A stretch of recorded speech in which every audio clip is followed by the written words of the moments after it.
Hello guys, তো আজকে আমি চলে এসেছি একটা নতুন রকমের ভিন্ন রকমের ভিডিও তোমাদের সাথে শেয়ার করব বলে। প্রথমেই বলি, তোমরা সবাই কেমন আছো? আশা করছি ভালো আছো। তো ভিডিওটা ফার্স্ট থেকে লাস্ট পর্যন্ত দেখতে থাকো। এই ভিডিওটা সত্যি দেখা দরকার।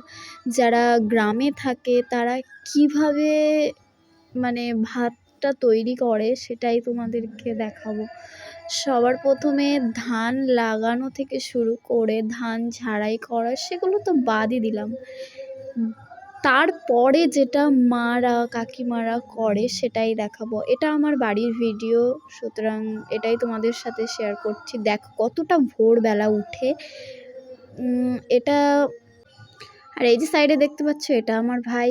তো ও এখানে কিছু দেওয়ার চেষ্টা করছে। ওই যে ধোয়া উঠছে, হ্যাঁ, ও একটার পর একটা দিয়েই যাচ্ছে। দেখো ও কত ভোরে উঠে গেছে। তো ধানগুলো এইভাবে সেদ্ধ করে তারপরে এই তাঁবুতে ফেলে এগুলোকে শুকানো হয়। তো এখানে রাখা হয়েছে একটার পর একটা। দেখো ধোঁয়া উঠছে। তো এটা কতটা ভোরে সেটাই তোমাদের দেখানোর জন্য এই ক্লিপটা নেওয়া আর কি। দেখো কুয়াশায় দেখো কোনো কিছু দেখাই যাচ্ছে না। তো এইভাবে প্রথমে এটাকে সেদ্ধ করা হয়। তো তারপরে এই যে উপর দিয়ে ওই ধোয়া ধোয়া ওগুলো উঠবে।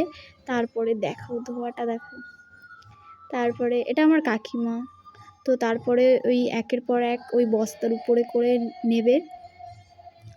নেওয়ার পরে দুজন মিলে ধরে, এখানে কিন্তু কোনো ছেলে নেই, আমার বাবা কাকা কেউই নেই। তো তারপরে এই একটা একটা করে এগুলো রোদে দেওয়া।